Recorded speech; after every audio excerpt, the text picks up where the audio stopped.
Voilà, on est aujourd'hui le mercredi 1er septembre, on est le 22 Elul et le cours est pour l'élévation de l'âme de Rachel Bat Esther et pour la Refoua Shelema de Chaim Yitzhak Ben Toibe et de Yael Sophie Bat Esther. Et en tous les cas, on est maintenant Parshat Vayeler. Cette semaine, on est Netzavim et Vayeler, deux petites parachutes qui sont très très étroitement liées l'une à l'autre.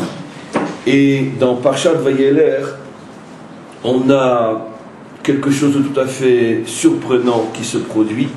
N'oublions pas, pour bien resituer le contexte du texte d'abord et du cours, qu'on est quelques jours avant la mort, je n'aime pas le mot mort, mais en tout cas avant le voilement de Moshe, puisqu'on arrive presque à la fin du 5e livre.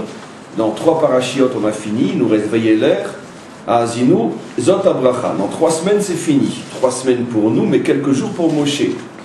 Et donc, vous imaginez qu'un homme qui a tant fait pour notre peuple, pour son peuple, un homme qui a voué sa vie, véritablement sa vie, puisque depuis sa naissance, il est recherché par les Égyptiens parce que les astrologues avaient vu qu'il était le libérateur, il l'avait vu dans les étoiles, c'est un homme qui est marqué depuis sa naissance.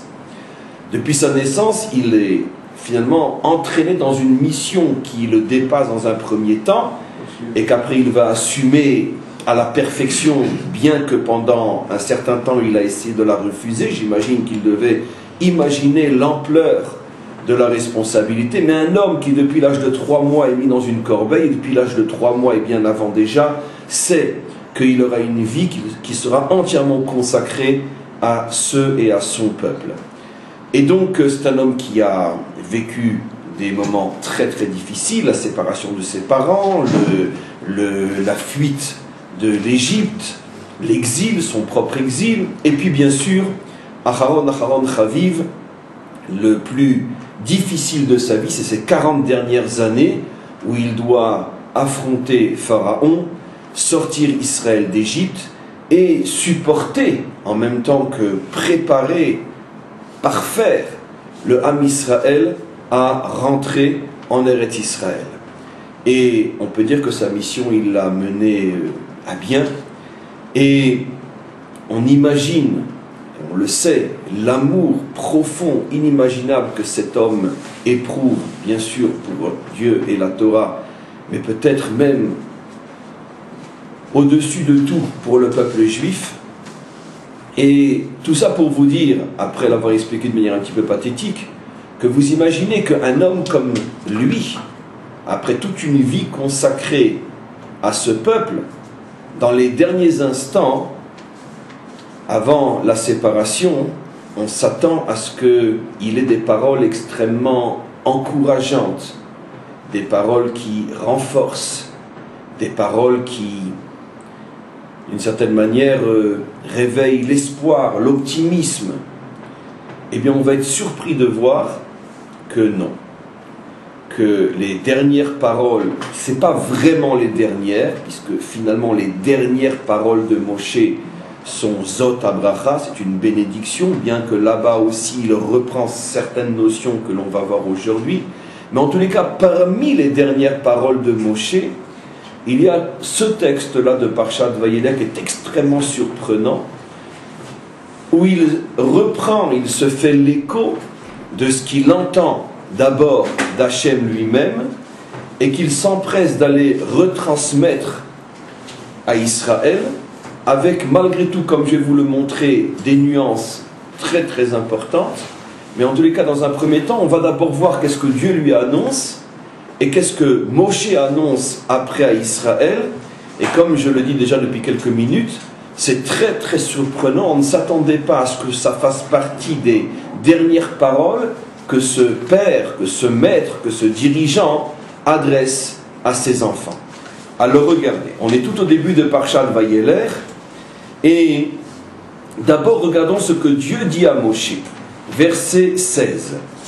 Vayomer Hashem el Moshe. Hashem dit à Moshe, Incha shochev, tu vas quitter ce monde, Vekama amazé, et sache que ce peuple va continuer après toi, tout ne va pas s'arrêter. Et alors, et tout de suite, sans transition, sans rien. Vezana achare Elohe nechar haaretz. Mais sache que ce peuple qui continuera après toi se prostituera et suivra des dieux étrangers, Asher Uba Shama Bekirbo, en particulier les dieux qui sont servis ou qui étaient servis dans l'endroit, dans la terre où il s'installera, Ve'azavani, et il m'abandonnera, Ve'eferet Briti, et il profanera mon alliance, Asher Karati Ito, que j'ai contracté avec lui. Et le verset continue, Vechara apibo bayoma'u, ma colère éclatera contre lui, Ve'azaftim, je l'abandonnerai, Ve'istarti panai me'em, et je cacherai mon visage de lui, je détournerai ma face de lui, Ve'aya le'echol umtsa'u ra'ot rabot, et il sera attaqué et de nombreuses calamités s'abattront sur lui. Et Ve'amar bayoma'u, et lorsque toutes ces choses lui arriveront, il dira Allo ki en Elohai bekirbi matzauni araot haele. C'est parce que j'ai fait partir Dieu de mon intériorité, je traduis volontairement mot à mot, c'est parce que Dieu ne se trouve pas au milieu de moi, plus encore mot à mot, ne se trouve plus à l'intérieur de mes entrailles. Kirbi, c'est Karev, qui veut dire les Karabaïn, qui sont les entrailles. Matzaouni araot haele. Je n'ai plus Dieu dans mes tripes, et c'est pour ça que tout ce mal m'est arrivé. Et le verset continue, Va'anochi aster astir panai bayoma'u, et je continuerai à voiler, à cacher ma face pendant ce temps-là, al kolara asherasa, à cause de tout le mal qu'ils m'ont fait, qui pana Elohim acherim, parce qu'ils ont été servir d'autres dieux. Mais tout de suite, si on s'arrêtait là, alors dans l'esprit du cours d'hier, on pourrait s'imaginer, bon ben c'est fini, alors ça y est, c'est marqué, il nous abandonne. Mais on sait très bien que c'est le bon Dieu qui parle, et il n'est pas bon pour rien. Du style, je veux plus te voir, dégage, je te supporte plus, puis après on s'embrasse, on se serre très fort, parce que quoi qu'il en soit, on s'aime, et c'est exactement la suite. Moshe, Hachem dit à Moshe, Ve'ata kitvu lachem et hashira azot. Mais écris malgré tout ce chant, le chant c'est, comme on le verra la semaine prochaine, Ve'lamda et bnei Israël, et apprends ce chant aux enfants d'Israël, Ve'samta befiem, et mets-le dans leur bouche. Pourquoi? Les ma'an tieli ashira azot la ed bibnei Israël. Parce que ce chant témoignera, sera un témoignage pour les enfants d'Israël.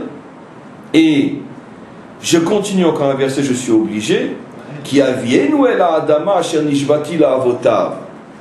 Parce que quand ils arriveront sur la terre que j'ai promis à leur père, une terre où coule le lait et le miel, il mangera, il sera rassasié, il s'engraissera et il se détournera pour servir d'autres dieux.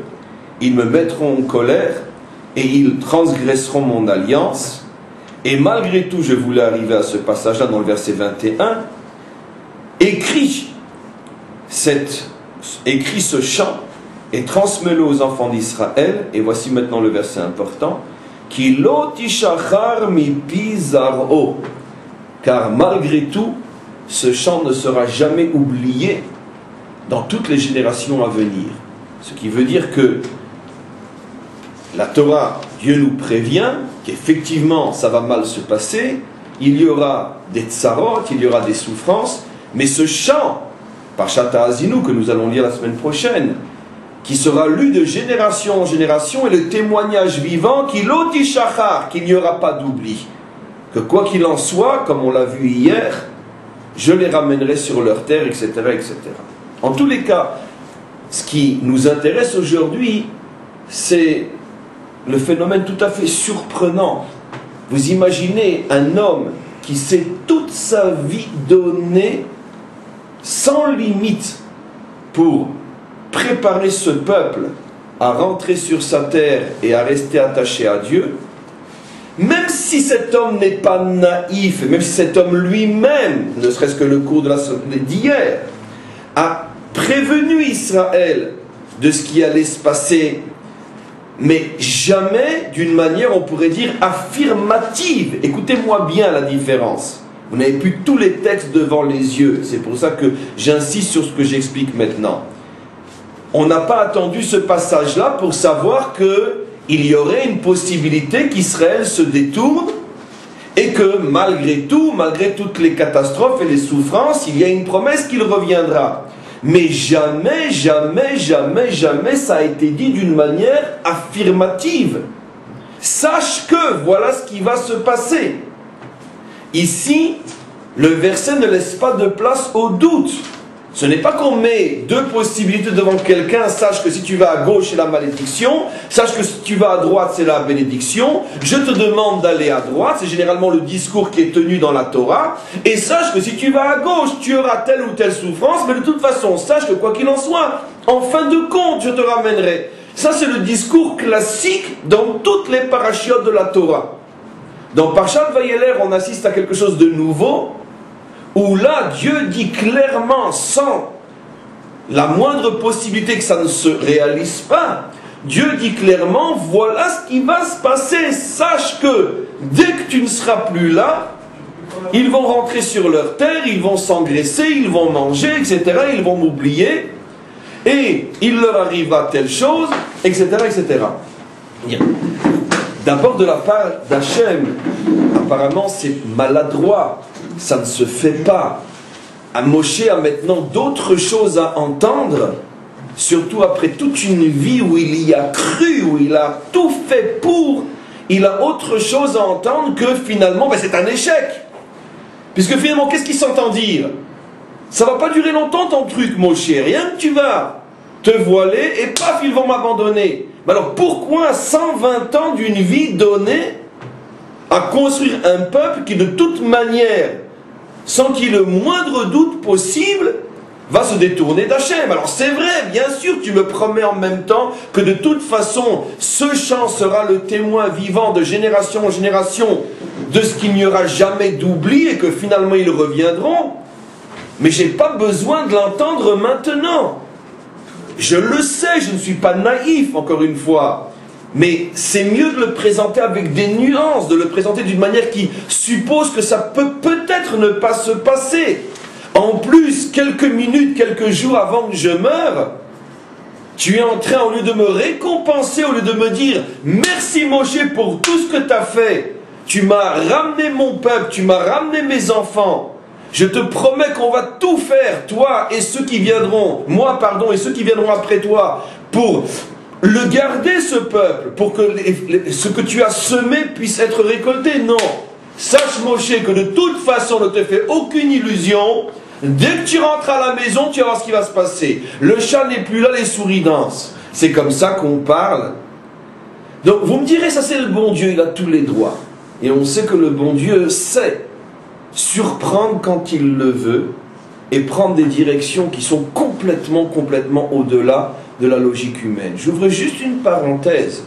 Ce texte-là se rajoutera à des centaines d'autres textes dans la Torah pour nous montrer, nous faire comprendre que nous ne comprenons rien, mais strictement rien, au sens moral du maître du monde.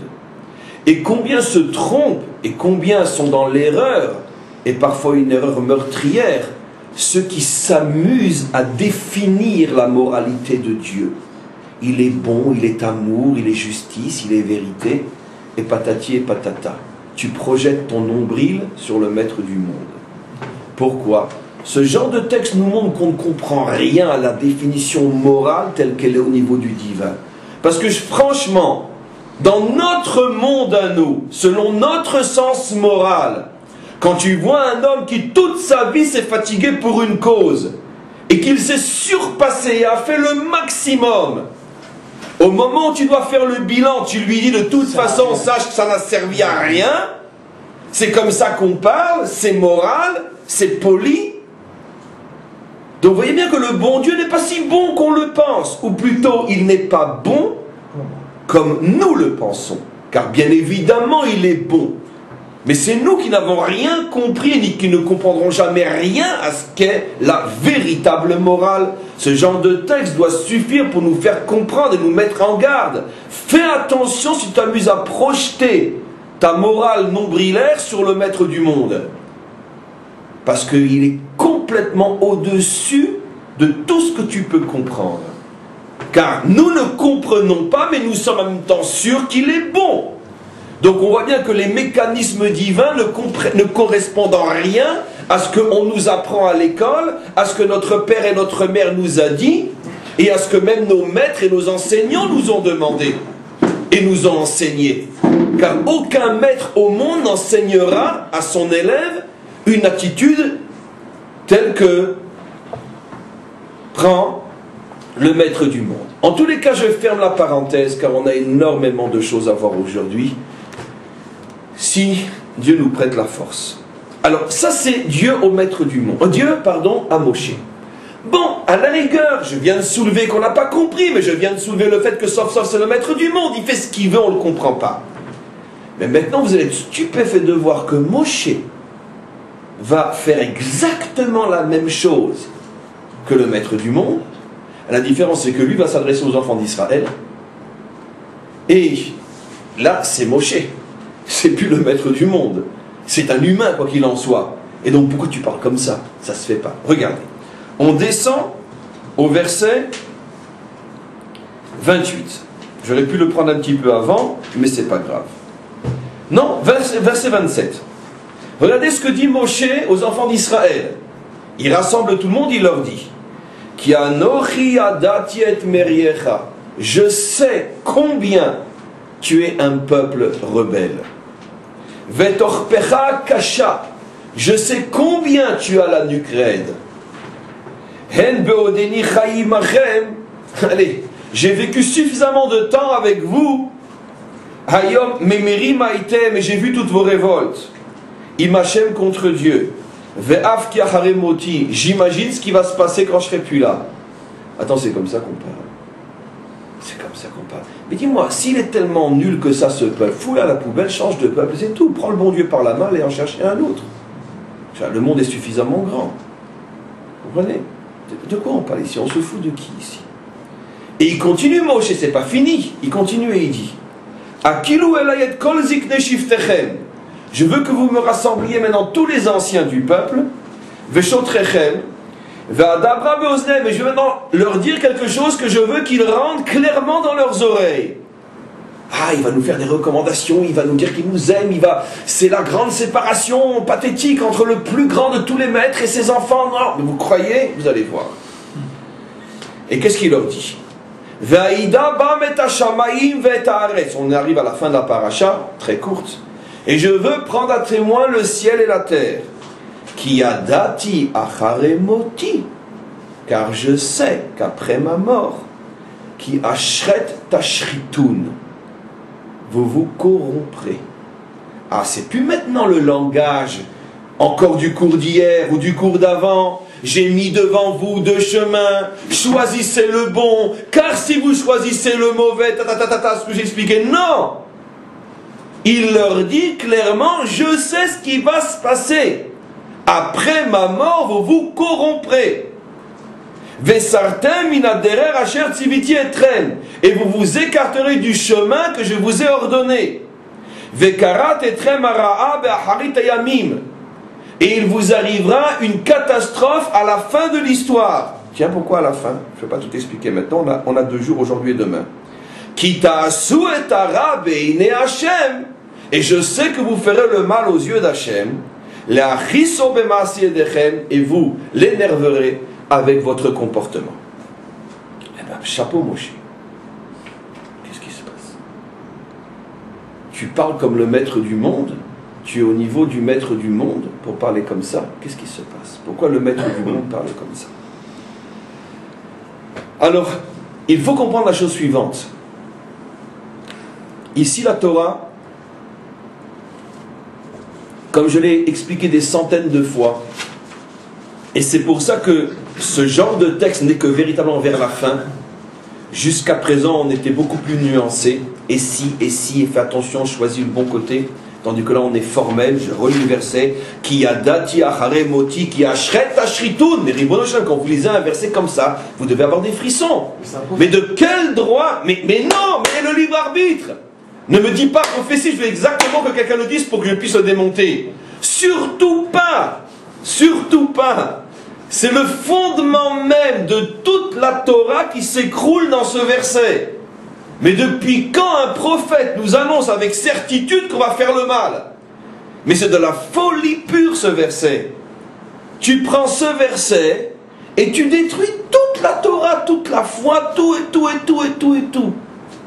Puisque tout commence par l'assurance en même temps que la croyance qui devient une certitude que je suis libre de mes choix, au moins dans le domaine moral et spirituel. Alors comment Moshe, à la fin de toute une carrière où il nous enseigne la foi véritable, peut-il nous dire quelque chose qui contredit tous ses enseignements pendant 40 ans et toute une vie pendant 120 ans? Le pavé est énorme et la mare n'a pas suffisamment d'eau pour le contenir. Qu'est-ce qu'on est obligé de dire? Vous imaginez que tous les commentaires se sont pas cassés les dents, mais même le dentier sur ce verset-là. Mais qu'est-ce qui se passe? Où est le libre arbitre? En plus de toutes les questions déjà évoquées, je ne vais pas me répéter, de toute façon, même si c'est vrai, ça ne se fait pas, ça ne se dit pas. T'as pas 20 ans, t'es pas au début de ta carrière, t'es à la fin, dans quelques heures ils ne te verront plus. Ne les quitte pas avec des mots pareils, c'est terrifiant. Vous comprenez? Donc qu'est-ce qu'on est obligé de dire? On est obligé de dire ici que justement, il y a au niveau de l'histoire humaine et au niveau du klal, au niveau de la communauté, au niveau du groupe, au niveau du peuple, et c'est ça ce à quoi tu faisais allusion, consciemment ou non, il y a un processus inévitable qui doit être traversé, qui est inscrit, qui fait partie, qui est gravé dans les structures même du monde et de la nature.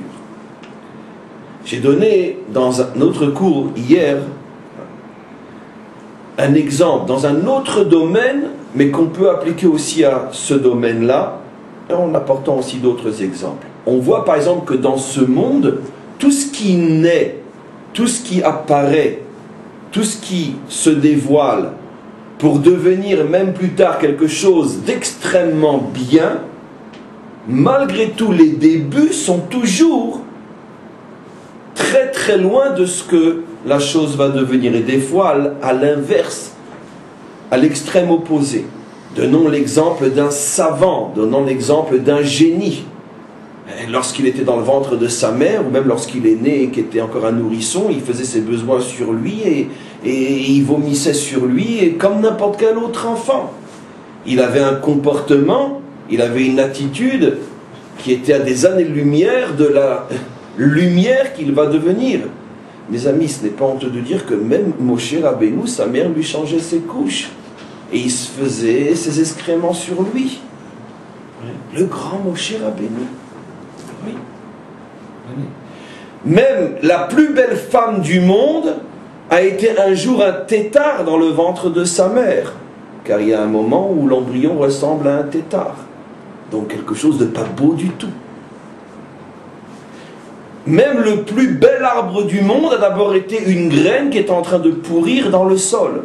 Ça veut dire qu'il y a un ta'alir, il y a un processus, comment le monde évolue, et que la perfection se construit d'étape en étape, avec une lente évolution, mais qui toujours commence par quelque chose de négatif, par rapport au résultat.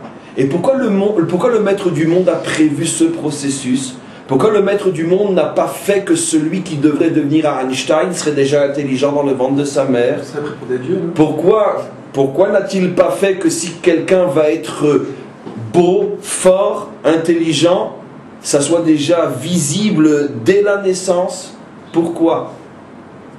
Il faut que ça passe par ce processus de pratiquement du contraire au contraire.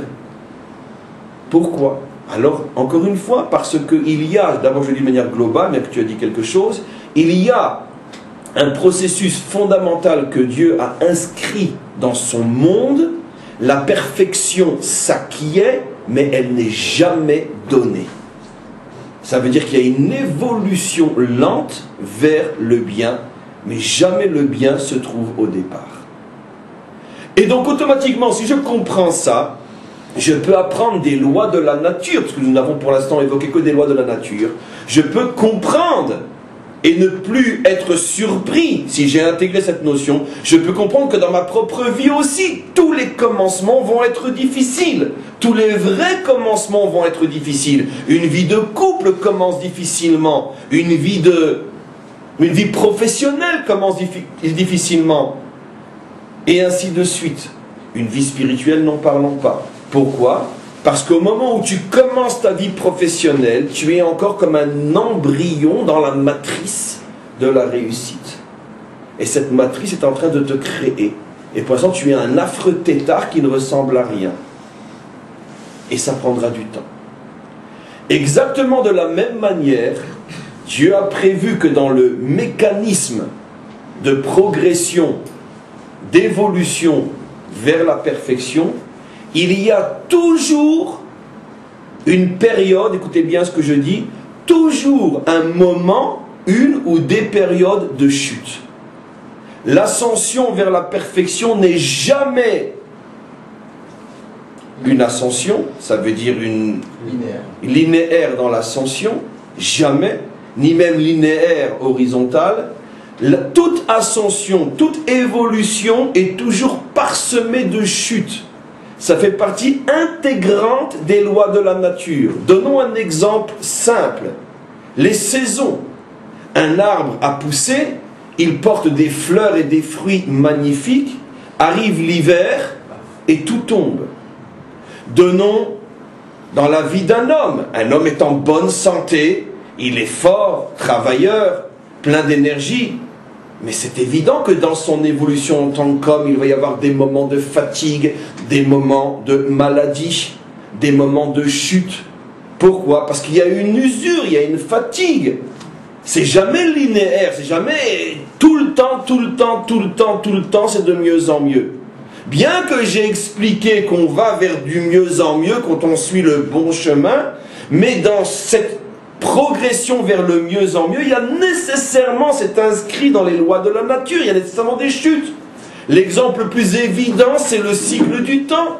Je suis en pleine forme toute la journée, arrive un moment vers 8h, 9h, 10h, 11h du soir, tout héros que je suis, je m'écroule, je m'effondre, je suis comme un corps mort pour pouvoir continuer demain, encore mieux qu'aujourd'hui. Je passe par une chute. Eh bien, ce système que Dieu a créé, Vaï Erev, Vaï Voker, il fut soir, il fut matin, qui est le cycle du temps, et quantité d'autres processus de ce type-là que Dieu a mis dans son monde, sont autant de signes pour moi qui viennent m'aider à comprendre comment évolue l'homme ou comment évolue l'histoire humaine. Un homme dans une semaine normale, dans un mois normal, un homme qui a une réussite normale, va sans doute à la fin de la semaine avoir gagné plus d'argent qu'au début de la semaine. Mais n'empêche que pendant toute cette semaine, il aura au moins 7 fois été dans une situation de presque mort, allongé sur son lit où il n'entend plus rien, il ne voit plus rien, il ne fait plus d'affaires, il ne sait plus rien, crevé, mort, fatigué, il dort. Et 7 fois au moins pendant la semaine. Ce qui veut dire qu'il a progressé, mais avec 7 chutes relatives pendant cette progression. Donc on voit 2 phénomènes extraordinaires dans toute progression, et je parle encore une fois même dans le monde de la nature. Rien ne naît bien, et tout ce qui évolue, évolue de sorte à être traversé par une quantité de chutes qui sont là pour permettre que la chose continue à évoluer. Mais ces chutes-là sont absolument incontournables. Les saisons, le temps, etc., etc., etc. Alors maintenant, si je reviens à l'histoire d'Israël, l'histoire du peuple juif est calquée est la reproduction parfaite dans l'humain des structures les plus profondes de la création du monde. L'histoire du peuple juif correspond en tout point à ce processus-là. Il y a une naissance à partir de rien, l'esclavage. Pour ne remonter qu'à lui, on pourrait remonter bien avant aussi. C'est-à-dire que le peuple juif se trouve dans une situation qui est à l'extrême opposé de son naissance véritable, puisque le peuple juif est là pour s'apporter et apporter la délivrance au monde entier. Donc le peuple juif porte dans son naissance les forces de la délivrance. Et comment commence-t-il? Comme un tétard, esclave. Ça veut dire aussi laid qu'un fœtus dans le ventre de sa mère. Comment peut-on imaginer que ce tétard va être un jour Miss Monde ou Einstein? Comment c'est possible? Et pourtant il est tétard. Quand tu vois Israël esclave en Égypte, comment tu peux imaginer que ce peuple va devenir la matrice de la délivrance de tous les hommes? Comment c'est possible? Mais il est dans un état qui est à l'extrême opposé. Parce que justement, l'histoire juive suit le processus profond qu'a mis le maître du monde dans sa création. Et donc, il sort d'Égypte qui est comparé à la naissance. Ah, ça y est! Maintenant, puisqu'il est sorti, puisqu'il est né, puisqu'il a été choisi, puisque celui qui fait ce choix est le maître du monde, ça ne peut être qu'extraordinaire. J'arrête, j'ouvre une parenthèse. Regardez maintenant comment arrive toute l'ignorance du monde, toute la nullité du monde, et regardez comment qu'elle va parler. Je parle pour elle, donc ça va être très dur de parler comme eux. Mais puisqu'ils sont sortis d'Égypte, ils ont été choisis par Dieu, et bien donc, ils auraient dû vraiment, véritablement le servir, s'accrocher à lui, être digne de ce choix. Ah, c'est le peuple élu, donc c'est tout à fait inconcevable que ce peuple se révolte contre celui qui l'a choisi. Donc, s'il se révolte, c'est normal qu'on le foute à la poubelle. Et le bon Dieu va en prendre un autre. Et vous pensez bien, nous on est tellement bien, c'est nous qui va choisir. Parce que nous, on ne se révolte jamais, on fait de mal à personne. Allez. Je ferme la parenthèse. Qu'est-ce que nous disons, qu'est-ce que nous comprenons? Mais non, vous n'avez rien compris. Être choisi par Dieu, ça veut dire mériter d'être un peuple dont l'histoire va être calquée sur les structures les plus profondes de la création elle-même. Ce qui veut dire que Dieu va nous faire vivre ce qu'il fait vivre à tout ce qu'il a créé lui-même. C'est-à-dire tout ce qui est sous sa protection, sous sa direction. Le monde. Et qu'est-ce que va être l'histoire juive? Effectivement, une progression constante, car on est toujours là pour en parler, mais avec des chutes terribles, terribles, terribles, terribles. Ces chutes-là ne sont pas signes de, on pourrait dire, de mauvaiseté. Non, ces chutes-là sont là pour bien nous faire comprendre qu'on est rentré dans un processus qui maintenant est celui voulu par le maître du monde. Tu progresses, mais tu progresses comme ça. Vous savez, qu'est-ce que je suis en train de désigner comme signe ici? Bon, des vagues, mais si c'est un animal, vous diriez quoi? Un serpent. Un serpent. Tiens, c'est extraordinaire. La valeur numérique du mot serpent, c'est Mashiach, Messie. Parce que justement, l'évolution vers le Messie est une évolution en forme de serpent. Cette fois-ci d'une manière positive. Exactement. C'est ce qui se passe. Le Messie ne vient pas comme ça, ni encore moins comme ça. Il vient comme ça. Tu le vois, il disparaît. Tu le vois, il disparaît. Tu le vois, il disparaît. Ça monte, ça descend. Ça monte, ça descend. Quand tu crois que tu y es, hop, encore une fois, une chute. C'est ça l'histoire juive. Alors maintenant, on comprend une chose extraordinaire. Alors, où est le libre arbitre là-dedans? Comme nous l'avons déjà dit des milliers de fois, mais aujourd'hui je pense mieux que jamais, le libre arbitre est uniquement sur le plan individuel. Où tu te positionnes à l'intérieur de ce processus. comment tu réagis, comment tu agis, acteur, spectateur, engagé, désengagé, volontaire, lâche, bien, mal, où tu te places sur ce processus. Mais le processus, lui, est tout à fait indépendamment de toi. Ce qui veut dire, mes amis, on assiste à une chose extraordinaire. Et c'est ce que Moshe ici révèle, et c'est ce que Dieu révèle à Moshe. Il y a deux types de fautes. Il y a, écoutez bien ce que je vais vous dire. Il y a des fautes qui n'en sont pas, et il y a des fautes qui en sont. Ce sont à chaque fois des fautes, mais il y a des fautes qui ne sont pas des fautes et des fautes qui sont des fautes. Et après je vous donnerai le makor, la source dans le Talmud lui-même. Toutes les fautes collectives du peuple juif ne sont pas des fautes. Elles font partie du processus inévitable. Israël ne pouvait pas ne pas fauter, comme un homme ne peut pas ne pas aller dormir, même après une journée brillante de travail ou d'enseignement ou de tout ce que vous voulez. Il va dormir. Et au moment où il dort, il est aussi affreux quand il ronfle et bouge comme un animal, il est aussi affreux que le plus nul des hommes. Il n'y a aucune différence entre les ronflements de Einstein et celui d'un paysan.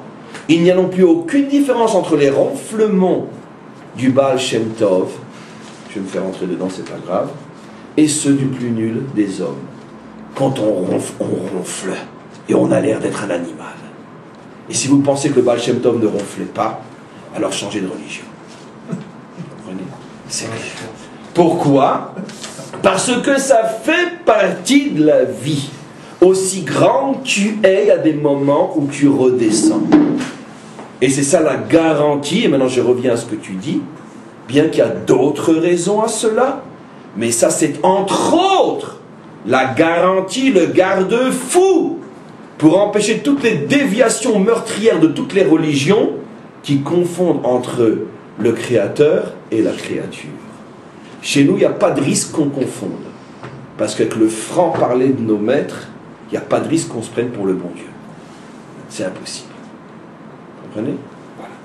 Donc c'est pour ça que Dieu a prévu un processus d'évolution, mais qui préserve de la folie et du fantasme de se prendre pour la cuisse de Jupiter, parce que tu as beau progresser, évoluer, quand tu ronfles, tu es nul comme les autres. Donc maintenant, je referme la parenthèse. Qu'est-ce que ça veut dire? Ça veut dire que la faute du veau d'or était inévitable, et après elle, toutes les autres. Elles font partie du processus. Vous allez me dire, mais il est complètement fou, mais de quel droit? Mais où est sa référence? Tout le monde le sait, ou beaucoup le savent. Un texte explicite dans le Talmud, entre autres Masechet Avodah Zara, pour ceux qui veulent faire le malin et aller voir, où là-bas, la Gemara dit clairement Lo hayu reuyim Israël le oto chet et là le orot tshuva la olam. Et Rashi explique Israël, si ce n'avait dépendu que de lui, n'aurait jamais fait cette faute, mais d'en haut, dit Rashi, sont venues des forces qui l'ont contraint à fauter, parce que Israël devait, par cette faute et la réparation de cette faute, enseigner au monde que l'on peut tout réparer. Et donc si tu ne fautes pas, comment tu peux enseigner qu'on peut réparer? Si tu ne fautes pas et que tu n'es pas dans une situation où Hachem voudrait t'abandonner et que finalement il ne t'abandonne pas, comment tu vas prouver que son amour pour nous est éternel puisqu'il n'a jamais été remis en cause? Comment tu peux prouver qu'on t'aime quand tu fais exactement ce que celui qui t'aime veut que tu fasses? Par contre, comment tu vas prouver qu'il t'aime quand tu vas lui cracher au visage et que malgré tout il ne va pas t'abandonner? À ce moment-là, tu as prouvé qu'il t'aime. Donc si Israël ne faute pas, comment Israël va prouver, et va d'abord se prouver que l'alliance est éternelle? Et c'était exactement l'argument de Moshe. Regardez la prière de Moshe. Et quand il a fait, entre parenthèses, ça c'est un jeu, vu côté Dieu bien sûr, quand c'est qu'il a fait craquer Hachem, d'accord? Quand il a dit à Dieu, il dit, mais qu'est-ce que va penser le monde? Tu t'engages et tu te désengages? Qu'est-ce qu'il va penser le monde? Ça veut dire que quoi? Que tu prends des engagements à la légère, tu les fais sortir d'Égypte, tu les abandonnes dans le désert. Qu'est-ce que le monde va penser? Que tu es comme un homme. Aujourd'hui je dis une chose, demain je dis le contraire. Comment le monde va se rendre compte qu'une promesse divine est éternelle si à chaque fois que ça va mal, tu lâches? Mais ça c'est un comportement d'homme, dit Moshe à Hachem, c'est pas un comportement de Dieu. Bien sûr que les hommes trahis, blessés, vexés, abandonnent. Mais toi, t'es Dieu. Si tu fais comme nous, alors quelle est la différence entre toi et nous? Comprenez? Et à ce moment-là, il a marqué un point. Dieu lui a dit, d'accord, t'as raison, c'est vrai. J'avais oublié que j'étais le bon Dieu. À force d'être en colère. Et même le bon Dieu, il perd la tête quand il est en colère. Exactement. Donc, en tous les cas, ça fait partie des processus. Alors, quand on le lit comme ça dans la Torah, bien sûr, on voit que Dieu se met en colère, et d'où le piège inimaginable, d'où la patinoire, où paf, on rentre dans le décor. Surtout qu'on voit comment Dieu nous parle, on voit que c'est appelé une faute. C'est vrai que c'est appelé une faute. Mais je vais vous donner un exemple simple. D'accord? Je ne sais pas où je vais aller chercher ces exemples-là, mais vous m'excusez à l'avance. D'accord? Quelqu'un fait ses besoins. Quand c'est aux toilettes, la porte est fermée et il ne dérange personne, c'est pas une faute. Mais quand c'est en pleine assemblée, là où les gens sont en train de manger, c'est sûr que c'est une faute. Pourtant, dans les deux cas, il avait besoin et il l'a fait au moment où il avait besoin. Alors pourquoi dans un cas on hurle, dans un autre cas on n'hurle pas? Pourquoi? Parce que ça fait partie, aux toilettes, ça fait partie d'un processus, tu as été créé avec, mais en plein repas, tu n'as pas été créé avec, surtout si tu le fais à l'endroit du repas. Il a cassé les tables. Et donc, un instant, tout ça, ça va avoir cette perspective-là, laissez-moi expliquer. Donc, quand tu fais une faute individuelle ou une faute collective, dans les deux cas, tu as fait tes excréments. Puisque effectivement, les fautes sont des excréments moraux et spirituels, ce sont des extractions, ce sont des choses qui n'auraient pas dû qui ne font pas partie, on pourrait dire, de l'être véritable. C'est des choses rejetées, qui sont en dehors d'eux. D'ailleurs, c'est la raison pour laquelle les prophètes comparent l'homme qui faute à quelqu'un qui revêt des habits d'excréments. Begadim tsoim, des habits d'excréments. Pourquoi? Pour dire que la faute ne fait pas partie véritablement de la structure humaine réelle. Puisque la preuve, c'est qu'on le jette et ça s'en va. Seulement la différence c'est que quand c'est une faute individuelle, ça revient à faire ses excréments devant ceux qui sont en train de manger. Quand c'est une faute collective, ça s'appelle faire ses excréments, faire ses besoins aux toilettes. Ça veut dire que ça fait partie du processus. Maintenant, qu'est-ce qui se passe? Écoutez, je réponds à votre question. Il a brisé les tables. Je peux vous l'expliquer à un niveau simple et je donnerai quelques allusions à un niveau plus profond. Ben oui, mais même quand tu fais naturellement tes besoins, tu fermes la porte, à ce moment-là, tu continues pas à parler avec ceux qui sont de l'autre côté, ou tu n'es pas en train d'étudier la Torah, il y a des choses que tu ne peux plus faire. Dans cette situation dans laquelle le peuple juif se trouve, qui fait partie d'un processus voulu, pensé et obligatoire, malgré tout, il est en situation de ne plus pouvoir faire ce que l'on peut faire quand on n'est pas aux toilettes. Et c'est pour ça que je donne l'exemple d'étudier la Torah. Nous savons tous que quand on est aux toilettes, on n'a pas le droit d'étudier la Torah, ni même pas de penser à la Torah. Et bien le peuple juif, pendant qu'il était dans la situation de la faute du veau d'or, jusqu'à la réparation où on a mérité à nouveau les tables, ne mérite plus à son dans les tables. Il est aux toilettes, il ne peut pas. Maintenant, pourquoi il est aux toilettes? Parce qu'il a été créé comme ça. Un homme a l'obligation d'aller 1, 2, 3 fois par jour aux toilettes. Dans l'histoire juive, il y aura 2, 3, 4, 5, 10, 15 000 grosses fautes qui sont les toilettes de l'histoire juive. Simplement que l'individu, lui, est jugé comme s'il avait véritablement fauté, parce que l'individu, lui, sa faute est considérée comme peut-être un besoin naturel, mais ni au bon moment, ni au bon endroit, et ni de la bonne manière. Maintenant, vous avez parlé des brisures des tables, mais j'ai déjà répondu dans un autre contexte à cette question-là. Et c'est quoi le grand secret que nous révèle le Ari Akadosh quand il dit qu'avant que n'apparaisse notre monde, Dieu a d'abord créé un monde extraordinaire, mais qui avait trop de lumière, trop d'énergie, qu'il a explosé, que les débris de ce monde sont partis dans tous les sens, c'est une métaphore bien sûr, et de certains, ou de 288 morceaux débris de ce monde, à partir de ces 288 morceaux, a été créé le nôtre. Alors, On sait tout, je l'ai déjà suffisamment dit, que ça fait allusion à des notions infinies. Mais à notre petit niveau aujourd'hui, vous voyez bien que le processus est déjà inscrit dans la création elle-même. Je crée, il y a une destruction, une recréation.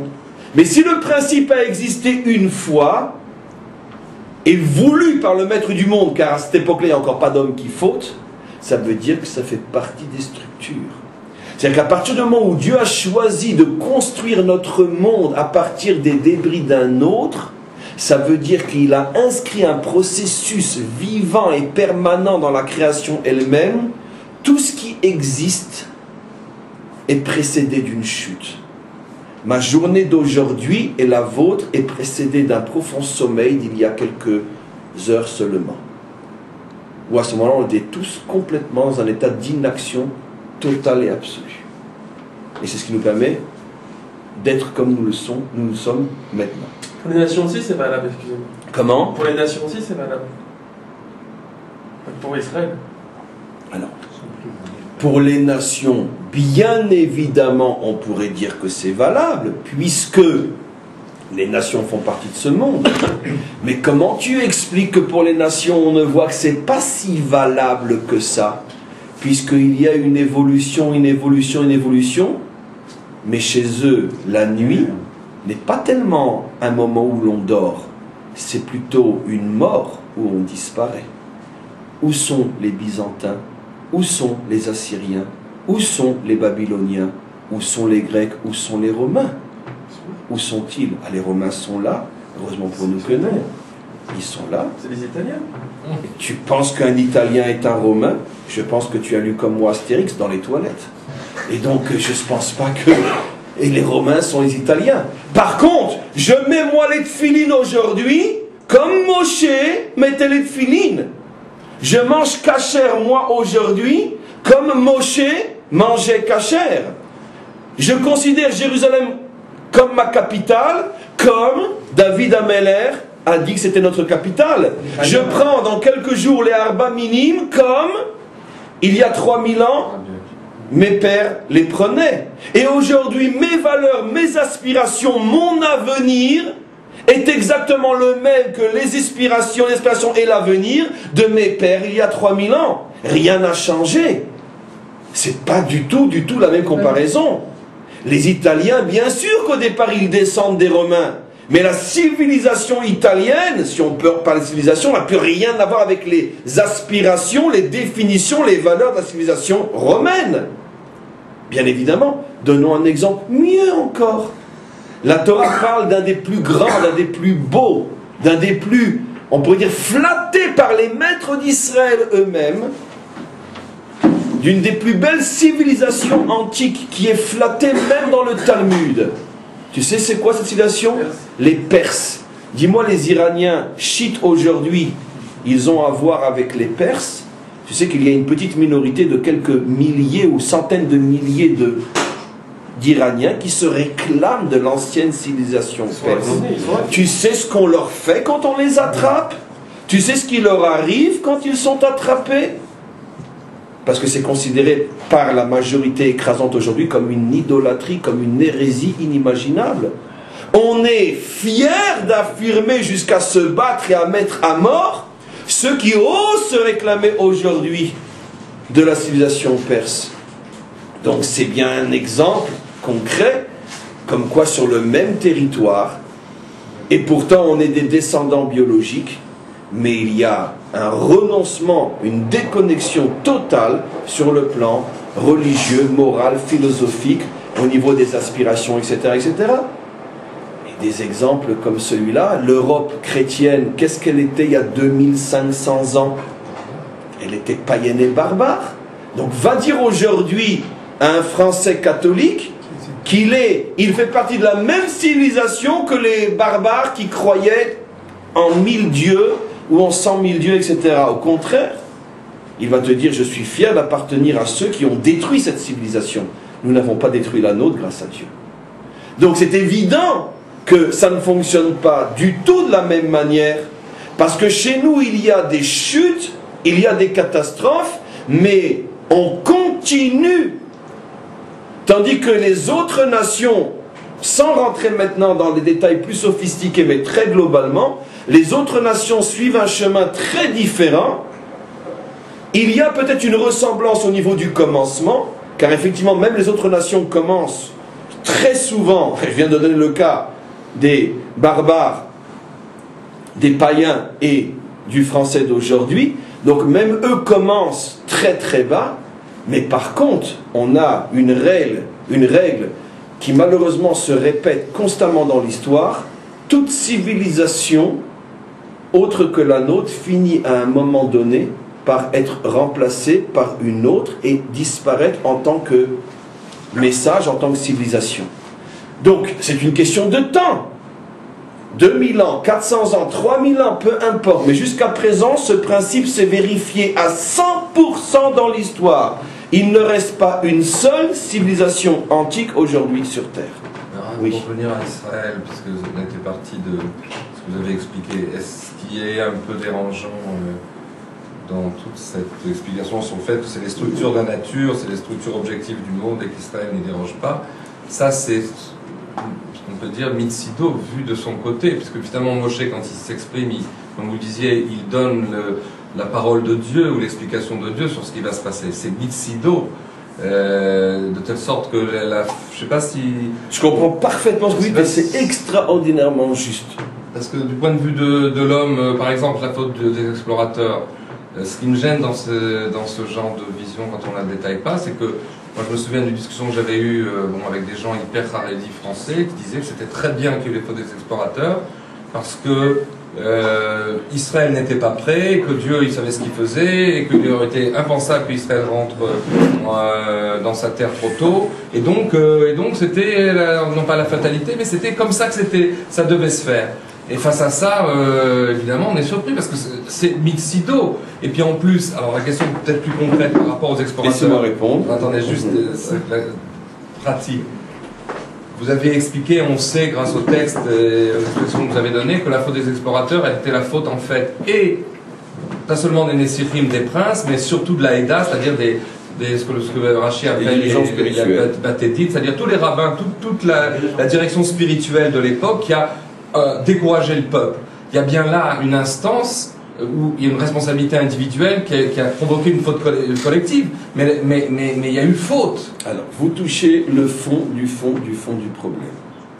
Et vous avez parfaitement raison. Et les deux sont vrais en même temps. Et c'est entre autres sur ce genre de notion qu'il est dit hier, dans le cours d'hier, par Shah Netzavim, Anistarot Lachem Elokeinu. Ça veut dire il y a des aspects secrets et profonds que tu ne pourras pas comprendre dans la manière dont Dieu dirige son monde et comment tous les principes sont vrais en même temps. Et j'explique. Vous posez une question évidente.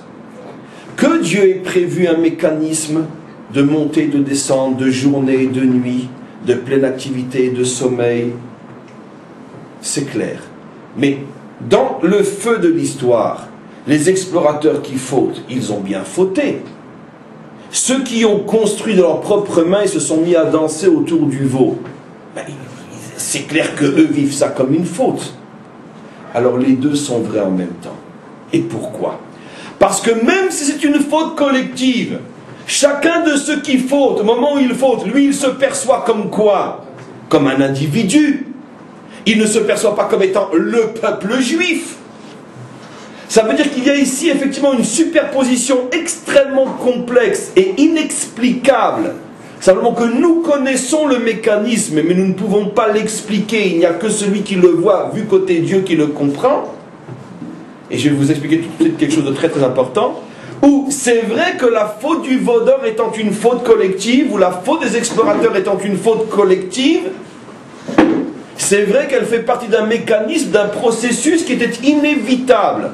Mais c'est vrai en même temps que ça c'est très théorique. Sur le terrain, ce sont bien des hommes, des individus qui ont fauté, qui ont entraîné le peuple, par exemple, les explorateurs, les 10 en question. Chacun d'entre eux ne se considère pas comme étant le peuple juif. Il est monsieur, je suis, et lui il est monsieur, je suis un autre.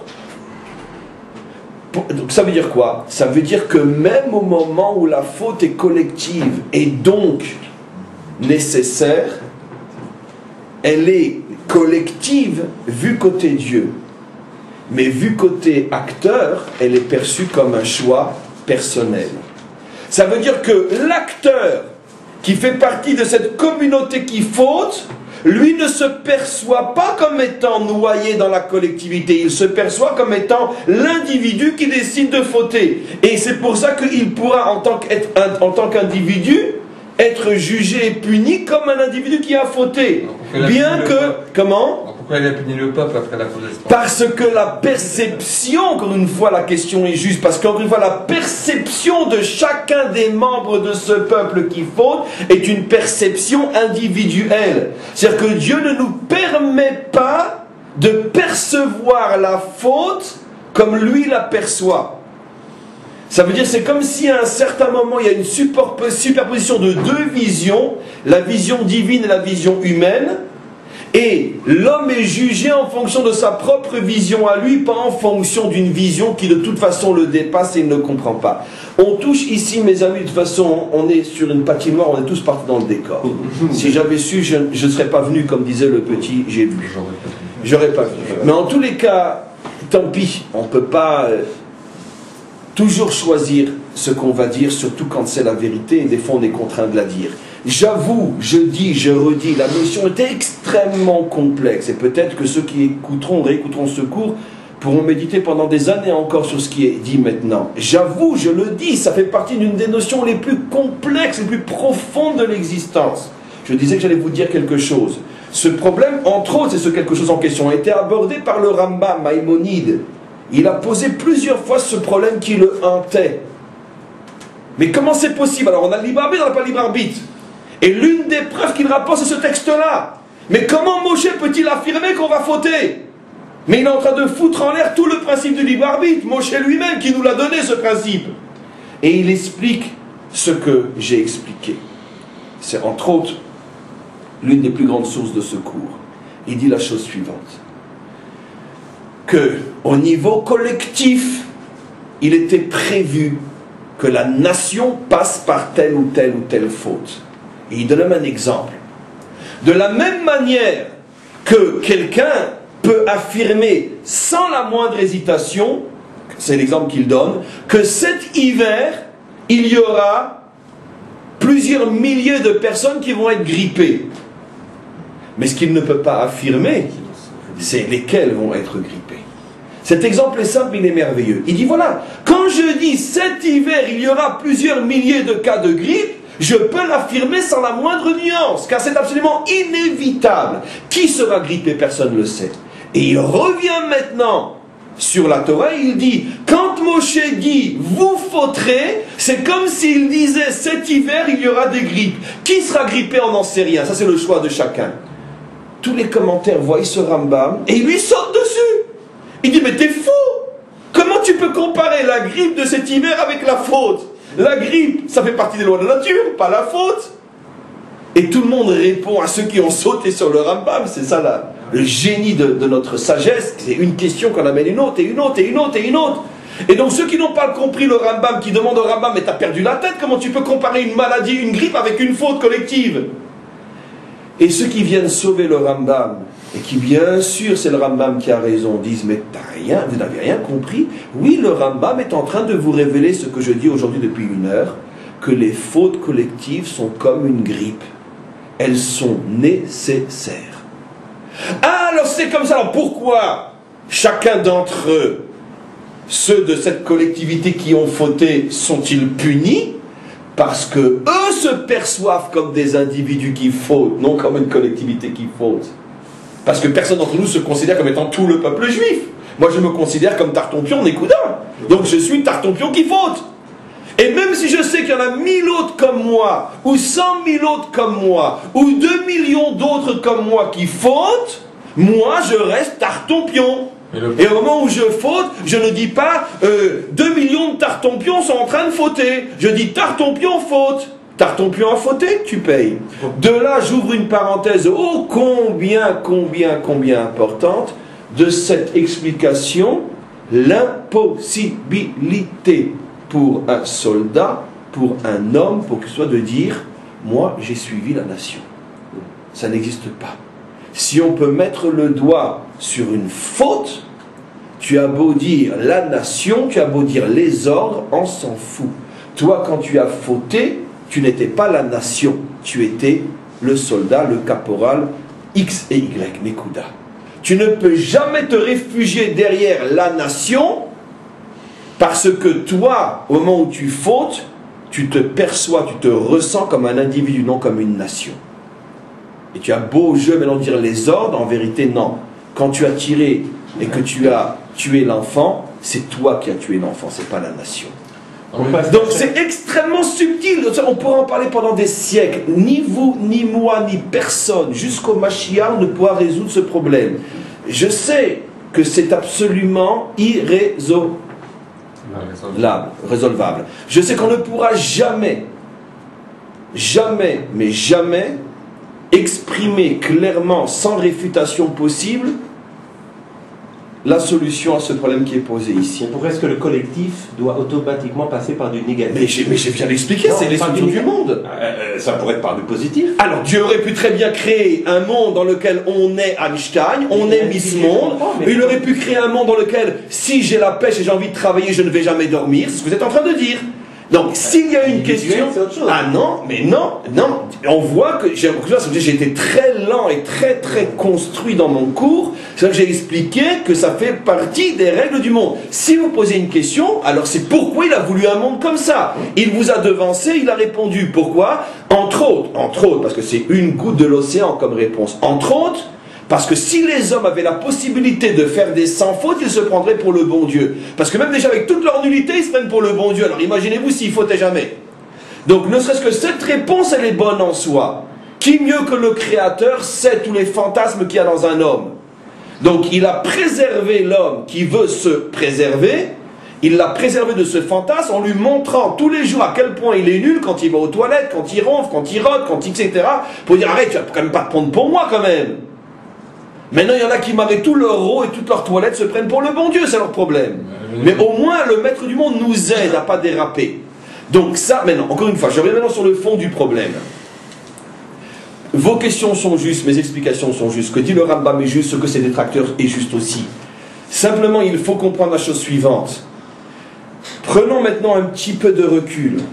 La question était, parce que je vais avancer encore un petit peu, sinon je n'arriverai pas au cours que j'ai l'intention de faire demain.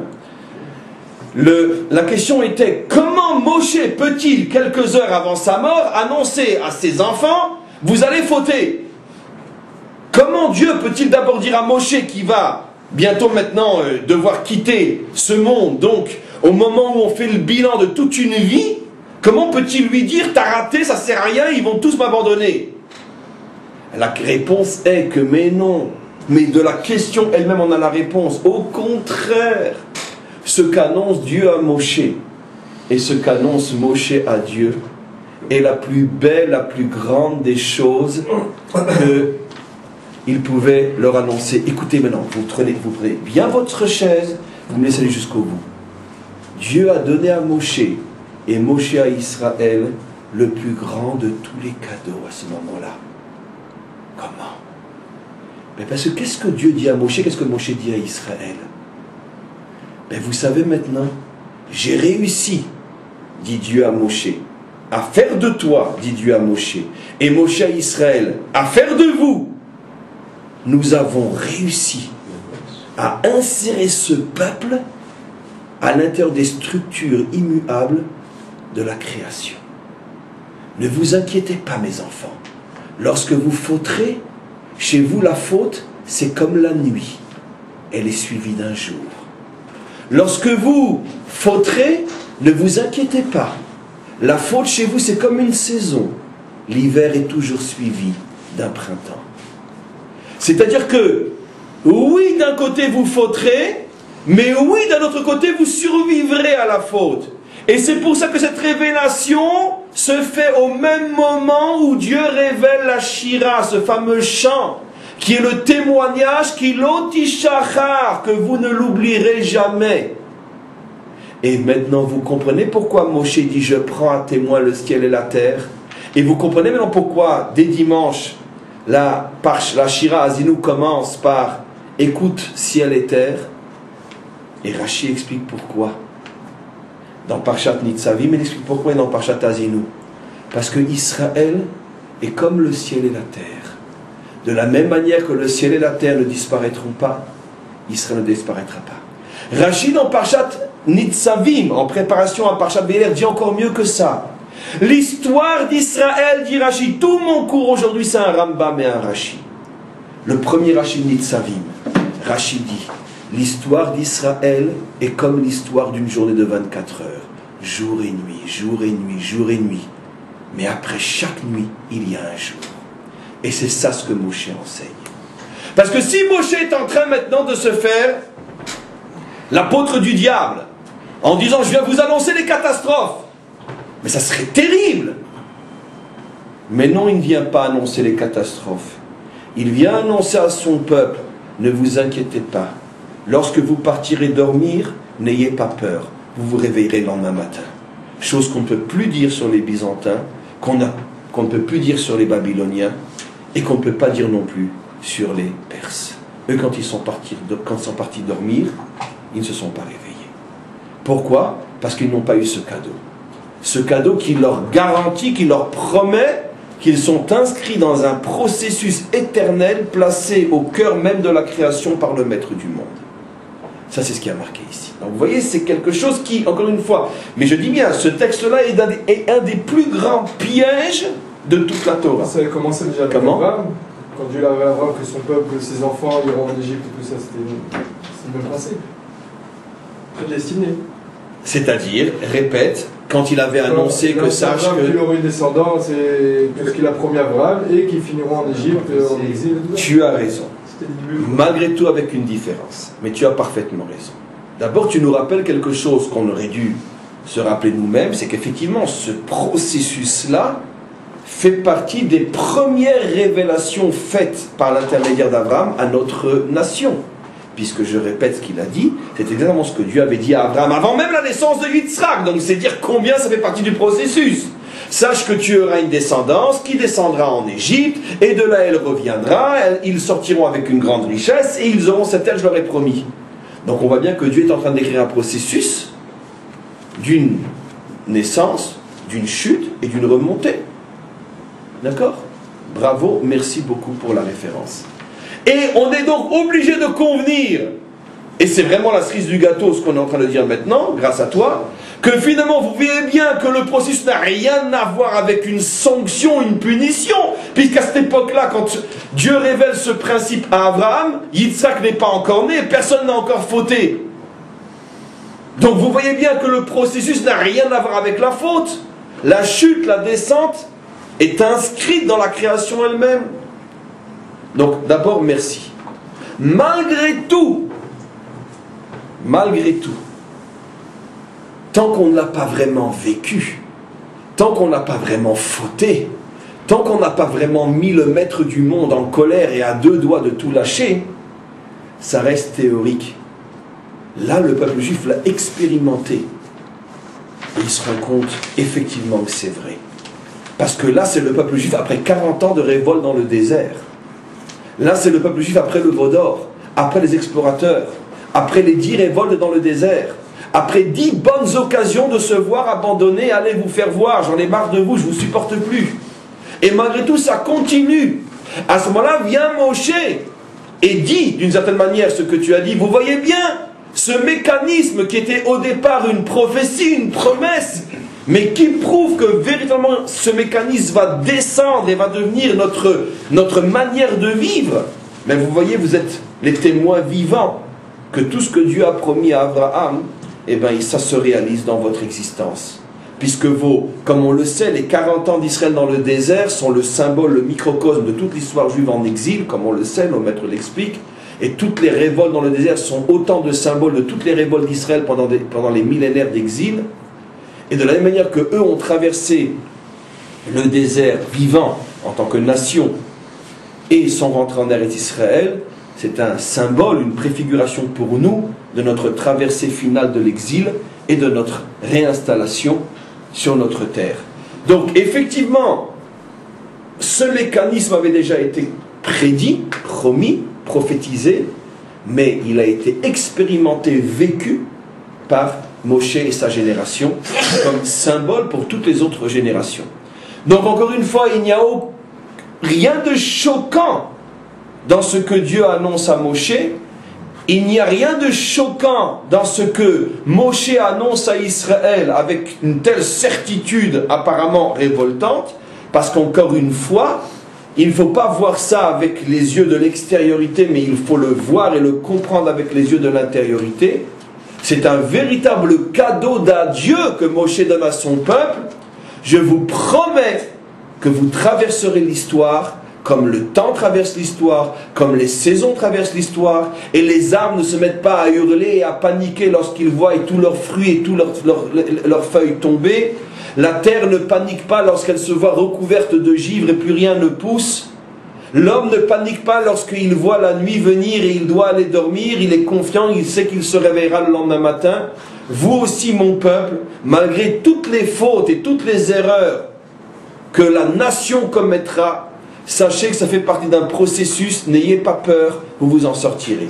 Ah, là je reviens sur la question fondamentale, mais alors dans ce cas-là, alors bon, c'est pas grave, alors on fait ce qu'on veut, de toute façon tout est prévu. Je dis ce qui a été dit d'une manière un petit peu différente, mais ça veut dire la même chose. Non, ça non, pourquoi? Parce que toi, à l'intérieur de ce déterminisme collectif, toi comme tu te vis, te perçois et te ressens comme un individu, et au moment où tu fautes, c'est clair que tu ne te dis pas « je suis la nation qui faute, mais je suis Tartampion qui faute », à ce moment-là, comme ta perception est une perception d'individu, la réaction, la punition sera aussi liée à ta perception.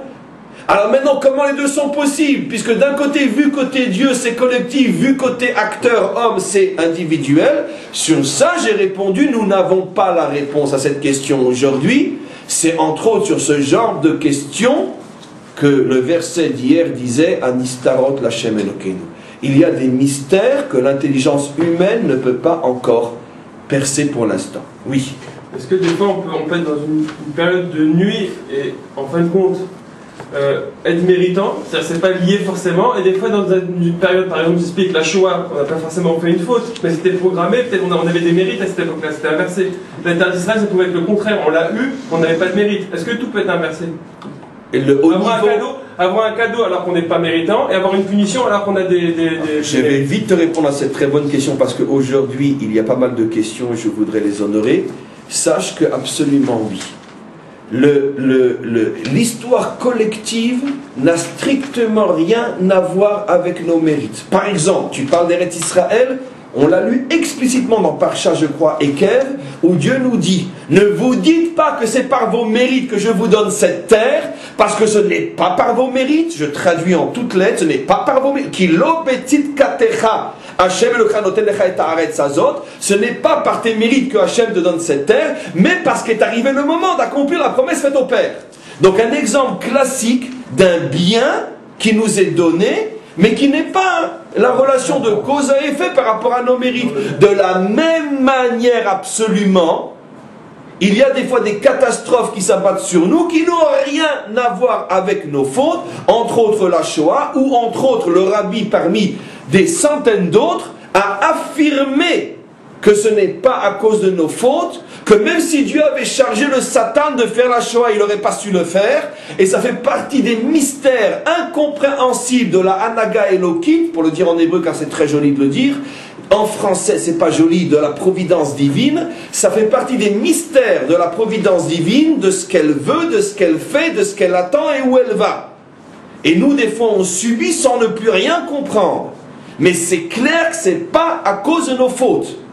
C'est clair. Donc on voit très bien, comme tu le dis, que quand il s'agit de la Hanaga Elokit, le bien n'est pas forcément la conséquence de nos mérites, et le mal n'est pas forcément la conséquence de nos fautes. Je vais lire quelques... Pourquoi encore une fois? Parce que ça confirme tout le cours d'aujourd'hui. La Hanaga Elokit tient compte de paramètres que seul Dieu comprend, connaît et il sait pourquoi, alors que la Hanaga pratique, ça veut dire la réflexion individuelle et le comportement individuel, commence avec ma conscience et s'arrête à ma conscience. Et ma conscience n'a rien à voir avec la sienne. Comment se superposent les deux? Ça c'est tout le mystère que nous ne comprenons pas.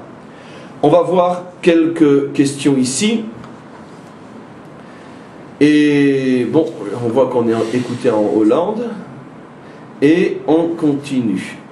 Alors, dans ce mécanisme, y a-t-il un rapport avec la révélation du Mashiach? D'abord le Mashiach ben Yosef, puis le Mashiach ben David. La question, je pense la comprendre, bien qu'elle est assez succincte par rapport à ce qu'elle semble contenir. Est-ce que le fait que notre tradition rapporte qu'il y a ce qu'on appelle d'abord Mashiach ben Yosef, puis après Mashiach ben David, est-ce que ça s'inscrit dans la perspective de ce cours? Je n'ai pas bien compris la question, mais elle me suggère malgré tout une réponse. Effectivement, il semblerait que la phase du Mashiach ben Yosef soit ce qu'on pourrait appeler la phase collective, alors que la phase du Mashiach ben David serait la phase plutôt individuelle. Je m'explique. Là, ce qu'on appelle le Messie de Yosef, le messianisme yoseftique, peu importe, ça fait partie, comme l'ont expliqué les grands maîtres de notre génération, fait partie, on pourrait dire, des processus obligatoires de cette fin d'histoire qui n'ont rien à voir avec nos mérites. Pour bien nous le faire comprendre, on s'aperçoit qu'effectivement que tout ce qui s'appelle le messianisme ben Yosef est, on pourrait dire, entretenu, fait, agi par des hommes qui n'ont aucun mérite sur le plan moral et spirituel tel qu'on pourrait le concevoir au niveau de la Torah pure et dure. Par exemple, Herzl ou d'autres, d'accord, qui ne sont pas Shomer Shabbat, qui ne mangent pas Kasha, etc. Comment c'est possible? Parce qu'on est dans le mécanisme Mashiach ben Yosef. Ça veut dire que là, c'est la providence qui agit au niveau du collectif. Et donc, on ne cherche plus maintenant où sont les mérites personnels.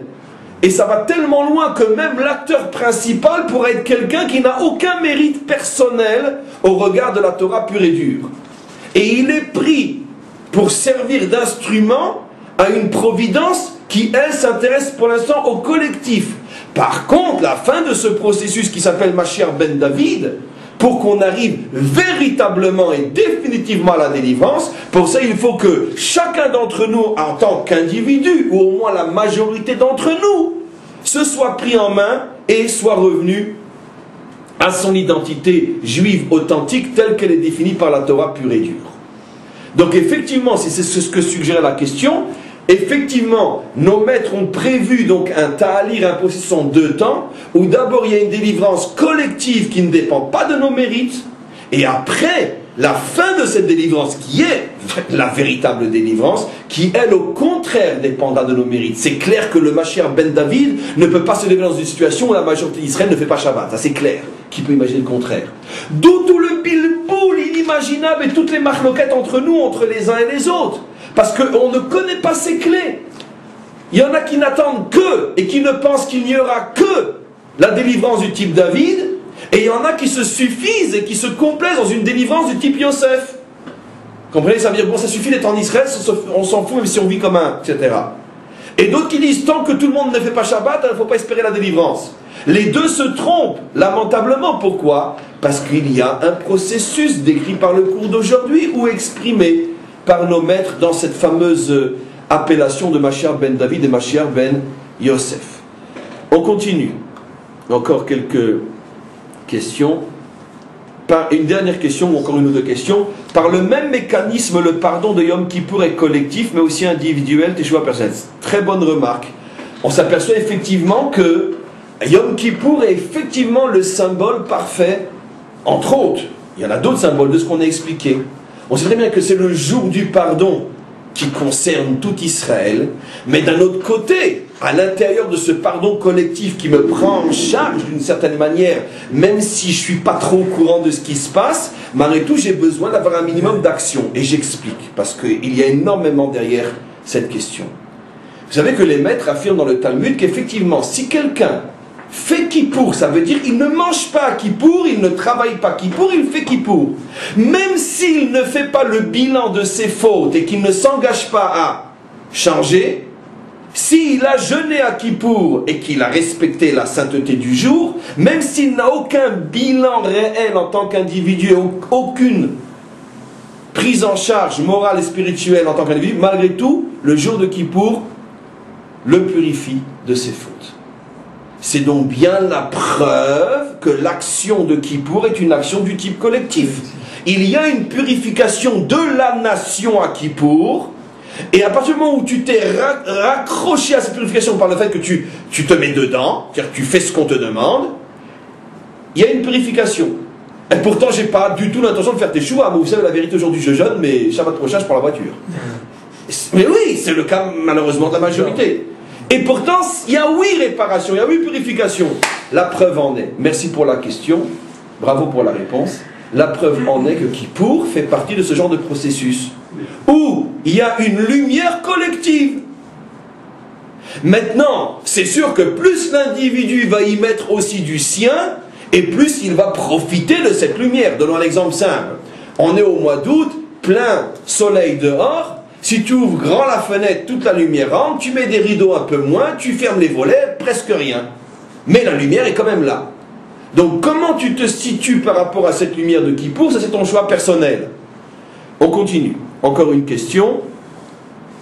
La tchouva est un des éléments qui précèdent la création, ce qui assure que tout finira bien. Après la pluie, le beau temps. Effectivement, c'est pour ça que le Rambam, si nous pouvions imaginer ce qu'est le Rambam, moi j'ai du mal à en parler parce que c'est tellement immense que j'ai à chaque fois le souffle coupé quand je dois parler du Rambam. Mais en tous les cas, le Rambam dit effectivement cette chose-là. Il dit, dans le Mishneh Torah, qui est un livre de loi, et tout le monde fait remarquer, attention, ce que le Rambam dit dans un livre de loi, dans un livre de règles, alors qu'il a écrit d'autres livres, on pourrait dire plus philosophiques, plus ce qu'on appelle en hébreu de la hashkafa, de la pensée juive. Non. Dans un livre de loi, Mishneh Torah, dans le livre de loi, il écrit que Israël a la garantie, muftach lahem, qu'ils finiront par faire teshuva juste avant la délivrance finale. Et tous les commentaires posent la question, mais pourquoi le Rambam écrit ça dans un livre de loi? On s'attendait, lui qui a tellement écrit, à ce qu'il glisse ce genre d'affirmation plutôt dans un livre de pensée juive. Parce qu'on parle de la teshuva, on parle de... Non, il veut nous faire comprendre, ça fait partie des structures fondamentales de la création. De la même manière qu'un homme ne peut pas ne pas dormir, il ne peut pas non plus ne pas péter la forme en pleine journée. De la même manière qu'Israël ne peut pas, en tant que collectivité, ne pas fauter, il ne peut pas ne pas faire teshuva un jour. C'est impossible. Ça fait partie des structures, des règles, des lois. C'est pour ça que le Rambam a écrit cette affirmation dans son livre de loi, pour bien nous faire comprendre que ça fait partie des lois, comme c'est dit ici, comme après la pluie, le beau temps, cette fameuse phrase en français, après les fautes, la teshuva. C'est développé en plein par le Rav Kook dans Orot Teshuva, il se base que là-dessus. Mais bien sûr, c'est bien sûr. Et pourquoi précisément lui? Parce que lui est le porte-parole rabbinique de la Géoula du type Mashiach ben Yosef. Donc il a exposé dans toute son œuvre la dimension messianique ben Yosef, qui est une dimension collective. Et c'est pour ça qu'il était tellement en porte-à-faux avec une grande partie du monde rabbinique de l'époque. Parce que eux étaient encore coincés, on pourrait dire, dans une vision ben David de la délivrance, qui est individuelle et non collective. Je pense que Baruch Hashem, aujourd'hui, on a dit des choses absolument colossales. Et bien que c'était un cours, je l'avoue, extrêmement difficile, vu la complexité de la notion traitée, mais en tous les cas, il y a énormément de clés qui ont été données aujourd'hui. Et Be'ezrat Hashem, on continue demain sur ce passage-là. Sur ce passage-là, on verra encore une notion fabuleuse demain. Be'ezrat Hashem, préparez-vous demain sur le sujet de la délivrance finale. Amen. On peut s'arrêter là aujourd'hui, on peut faire le Kaddish.